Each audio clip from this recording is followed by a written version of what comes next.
안녕하세요. 미디어 리터더시 아침에 책 한 모금 아나운서 이승준입니다.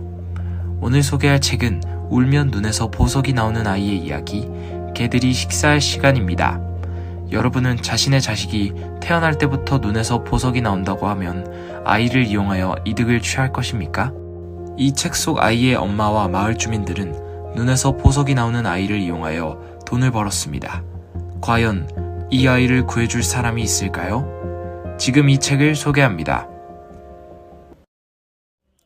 울면 눈에서 보석이 나오는 아이. 싱싱하던 한량골 주민 12명이 차례로 죽어나갔다.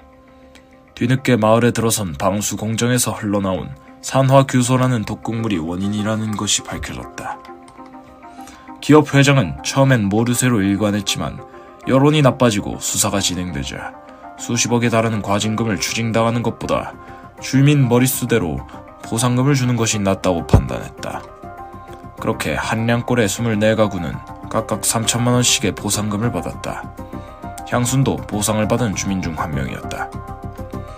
부모를 모두 잃은 천혜고아인 향순이 보상금을 수령하자 도시에 나갔던 앞집 노총각이 소문을 듣고 고향으로 돌아와 수장을 걸기 시작했다. 둘의 연애는 한 계절을 채우지 못했는데 그건 뜻하지 않은 향순의 임신 때문이었다. 향순이 임신 사실을 눈치챘을 땐 이미 아이가 백가죽 아래에서 발길질을 시작한 7개월 무렵이었다.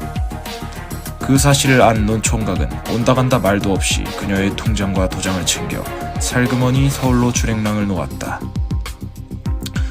마을의 늙으스레한 산부인과 의사는 아이가 다 자랐으니 지우려면 약물로 아기를 죽여 유도 분만을 해야 한다며 향순에게 다음날 빈속으로 병원에 오라고 당부했다.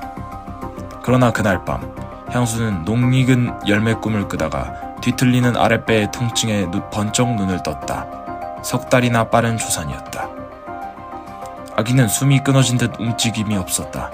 도와주러 온 마을 이장은 이미 생명을 잃은 아이를 수건으로 감싸들었다. 그때 날카로운 울음이 터지며 수건이 풀떡거렸다. 향수는 그제서야 아기를 들여다보았다. 아기는 새 눈박이었다. 가느스름한 두 개의 눈 사이 미간에서 2cm 위에 쌍꺼풀이 선명하고 커다란 눈이 하나 더 붙어 있었다. 방수공장에서 흘러나온 산화규소 때문인지 그저 돌연변이인지 알 수 없었지만 크고 아름다운 세 번째 눈은 어디인가 모르게 섬뜩했다. 핏기 없는 입술을 떨며 아기가 울자 세 번째 눈에서 영롱한 눈물 몇 방울이 떨어졌다. 젖은 눈에서 눈곱이 떨어졌을 리는 만무하여 이장은 허리를 굽혀 작은 알갱이를 내려다보았다. 연한 황금빛이 도는 유백색 알갱이는 마치 덜 자란 진주 같았고 기묘한 색감은 감히 어떤 보석으로도 흉내내기 어려운 위엄과 고상이 깃들어 있었다. 이장은 아이의 눈에서 나온 알갱이를 들고 금은방으로 가 감정을 맡았다. 어떤 기구로도 그것의 정체를 알아낼 수는 없었으나 한 가지는 분명했다. 아이의 눈에서 나온 보석은 돈이 된다는 것. 이장은 주민들에게 아이의 눈물을 숨기지 않았다. 어차피 쉬쉬한다고 덮어진 일이 아니었다. 차라리 모두에게 밝히고 적절한 보상과 함께 입단속을 하는 편이 낫다고 판단했다. 그 이후로 지켜본 결과 억지로 흘리는 눈물은 상품 가치가 없었다. 가장 가치가 높은 것은 슬퍼서 흘리는 눈물이었다. 덕분에 매일 아침 아이는 향순에게 팔뚝을 꼬집히며 잠석했다. 마을 사람들은 아이의 눈물을 얻기 위해 수단과 방법을 가리지 않았다. 아이는 눈물로 인해 마을은 점점 풍요로워졌다. 사람들의 탐욕 또한 암세포처럼 점점 커져갔다. 아이가 제대로 배우지 못하고 글도 배우지 못한 채 온갖 수모를 겪으며 17이 되었을 때였다. 마을의 방수공장이 비리 사건에 연루되었다. 민간단체와 공장 직원들이 농성을 시작하여 기자와 공무원들이 마을로 몰려들었다.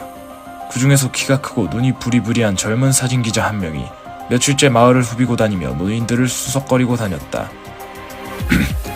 공장의 비리를 조사하던 그는 문득 이상하다는 생각이 들었다.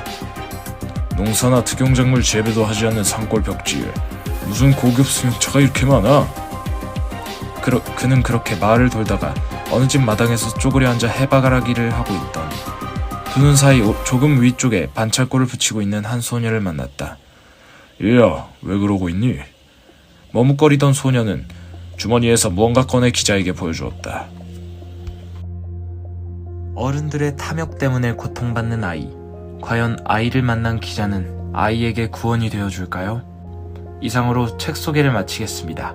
감사합니다.